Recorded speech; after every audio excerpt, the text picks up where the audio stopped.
시청자 여러분 안녕하십니까? KBC 8시 뉴스 시작합니다. 국회에서 윤석열 대통령 탄핵 소추안 표결이 무산되자 분노한 시민들이 거리로 쏟아져 나왔습니다. 시민들은 탄핵안 표결을 무산시킨 국민의힘을 비판하며 윤 대통령이 물러날 때까지 집회에 계속 나오겠다고 말했습니다. 고우리 기자입니다. 두꺼운 외투를 입은 시민들이 5.18 민주광장을 가득 메웠습니다. 아이돌 응원봉부터 직접 만든 팻말까지 손에 든 물건은 다르지만 모두 한 목소리로 윤석열 대통령 탄핵을 촉구합니다. 이런 민주적인 집회를 통해서 헌법을 바로 세우고 또 대통령을 끌어내려서 우리나라가 다시금 민주국가이고 헌법을 수호하고 법치국가임을 한 시민으로서 돕기 위해서 시위에 참가하게 됐습니다. 국회에서 윤석열 대통령 탄핵안 표결이 무산된 것에 분노한 시민들이 거리로 쏟아져 나왔습니다.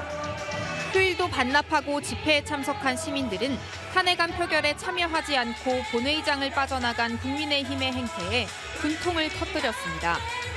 특히 한동훈 국민의힘 대표와 한덕수 국무총리가 질서 있는 퇴진을 강조하며 전국을 수습하겠다고 밝힌 데 대해 헌정질서 파괴라고 비판했습니다.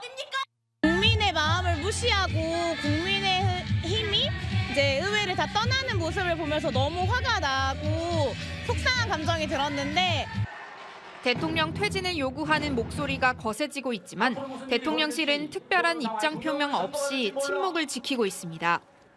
광주 시민들은 윤석열 대통령이 물러날 때까지 집회에 계속 참여하겠다는 뜻을 분명히 했습니다. 우리 옛날 전두환 군사정권보다 더하는 이 시대에 우리가 살고 있는 우리가 참 어찌 보면 불쌍하기도 하고 참 이런 이것이 빨리 타게 돼서 정상적인 대한민국이 다시 찾아왔으면 좋겠습니다. 광주 5.18 민주광장에서는 윤석열 대통령이 비상계엄을 선포한 이후 닷새째 윤 대통령 퇴진을 요구하는 집회가 이어지고 있습니다. 광주 시민사회는 오는 12일 민주원로 인사 긴급회동, 13일 비상행동 전체 대표자 회의 등을 이어가며 윤 대통령 퇴진 촉구를 계속할 계획입니다. KBC 고울입니다. 광주 전남 일부 단체장들이 윤석열 대통령의 탄핵 소추안 표결 무산에 대해 한 목소리로 비판했습니다. 강기정 광주시장은 탄핵 대신 윤석열 대통령의 질서 있는 퇴진을 통해 국정을 안정시키겠다는 한동훈 국민의힘 대표와 한덕수 국무총리에 대해 무효이자 위헌이라며 한동훈은 대통령 놀이를 멈추고 헌법으로 돌아가라고 촉구했습니다. 김영록 전남지사는 여당의 표결 불참으로 탄핵안이 폐기되자 분한 마음, 안타까운 마음뿐이라고 밝혔습니다. 정기명 여수시장과 지방 의원들도 입장문을 내고 국가적 비상사태에 정치적 유불리가 있을 수 없다며 혼란 최소화를 위해 힘과 지혜를 모아야 한다고 호소했습니다. 5.18 단체들이 비상계엄 사태와 관련해 반란 세력과 동조자들을 철저히 발본색원하고 관련된 모든 인물에 대해 법의 엄정함을 보여줘야 한다고 촉구했습니다. 5.18 공법 세 단체와 기념재단은 오늘 오전 입장문을 내고 김용현 전 장관이 저지른 반란 행위는 대한민국 군과 국가의 신뢰를 뿌리쳐 흔드는 중대한 사안이라며 이같이 밝혔습니다. 특히 검찰은 특정 세력에 대한 봐주기식 수사와 권력자의 비호 의혹으로 국민의 신뢰를 잃어왔다며 이번 사태는 검찰이 다시 신뢰를 회복할 마지막 기회라고 강조했습니다. 2014년 노벨문학상 수상자인 한강 작가가 스웨덴 할리먼에서 열린 강연에서 자신의 삶과 작품에 대한 강연에 나섰습니다. 특히 5.18을 다루는 자신의 소설 소년이 온다에 대해 가장 많은 부분을 할애하며 광주의 아픔을 글로 남겼던 이유와 과정을 설명했습니다. 이형계 기자입니다. 스웨덴 할리먼에서 열린 한국어 강연에서 한강 작가는 소년이 온다에 대한 애정을 드러냈습니다. 12살 아버지 서가에 꽂힌 광주 사진첩을 통해 5.18을 처음 경험했다고 고백했습니다. 계엄군의 잔혹성, 그리고 헌혈을 위해 줄을 섰던 광주 시민들의 존엄성. 이 두 가지가 어떻게 공존할 수 있는지 의문이 생겼다고 회고했습니다. 삶을 껴안는 눈부시게 밝은 소설을 쓰려고 애쓰던 어느 날 한 번도 풀린 적 없는 그 의문들을 내 안에서 다시 만나게 된 것이었습니다. 그러면서 인간이 어떻게 이렇게 폭력적인지 또 어떻게 압도적 폭력의 반대편에 설 수 있는지에 대한 의문을 풀어가는 과정이었다고 설명했습니다. 인간의 잔혹성과 존엄함이 극한의 형태로 동시에 존재했던 시공간을 광주라고 부를 때 광주는 더 이상 한 도시를 가리키는 고유 명사가 아니라 보통 명사가 된다는 것을 나는 이 책을 쓰는 동안 알게 되었습니다. 차기 작품을 언제 완성할지는 알 수 없지만 작품 활동을 이어가겠다고 강조했습니다. 완성의 시점들을 예측하는 것은 언제나처럼 불가능하지만 어쨌든 나는 느린 속도로나마 계속 쓸 것입니다. 지금까지 쓴 책들을 뒤로 하고 앞으로 더 나아갈 것입니다. 기자회견과 강연 등의 일정을 소화한 한강 작가는 현지 시간으로 10일 오후 제 뒤로 보이는 스톡홀름 콘서트홀에서 노벨 문학상을 수상하게 됩니다. 스웨덴 스톡홀름에서 KBC 이영길입니다.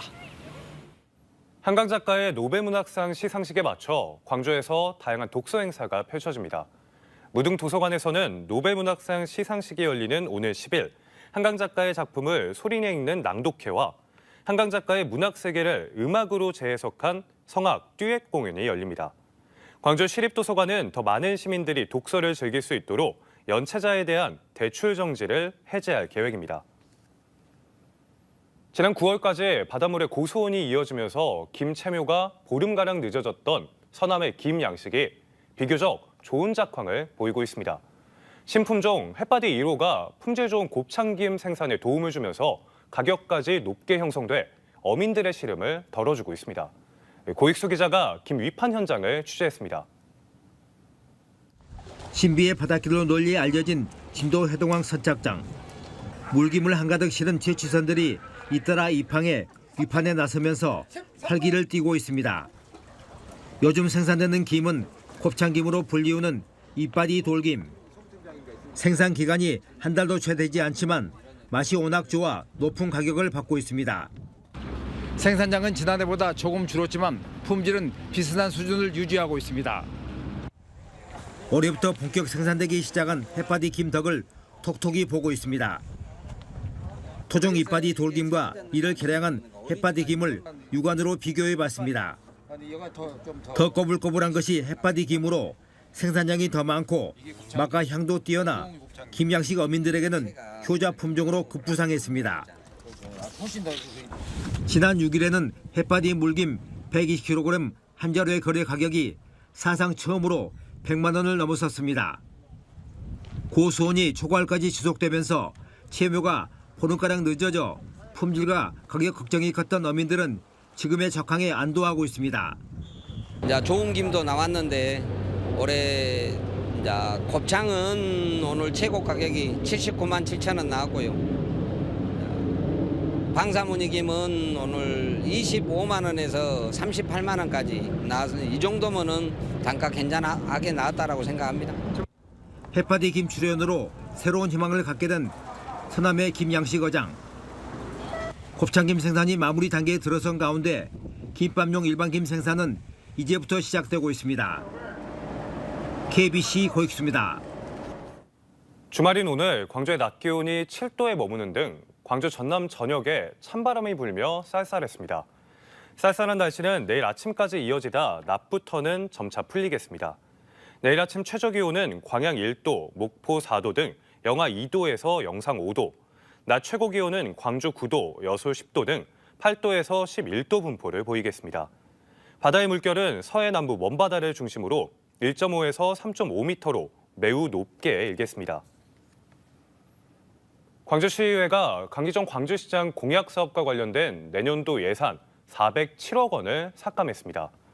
광주시의회 상임위원회는 내년도 본 예산 7조 6,069억 원 중 Y 프로젝트, 산단 무료 셔틀버스 등 강 시장 공약과 관련된 사업의 예산 407억 500만 원을 감액했습니다.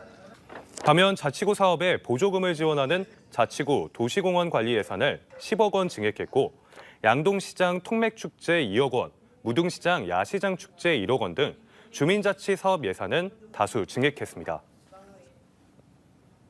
전라남도는 내년 3월까지 미세먼지 계절관리제를 시행한다고 밝혔습니다. 전남도는 미세먼지 비상 저감 조치 발령 시 배출가스 5등급 차량 운행을 제한하고 행정과 공공기관 차량 2부제를 시행하게 됩니다. 또 대형차와 특수차량 등 미세먼지 배출 비중이 높은 차량의 공회전을 집중 단속하고 100억 원 이상 광급 공사장에서 노후 건설기계 사용을 제한할 계획입니다.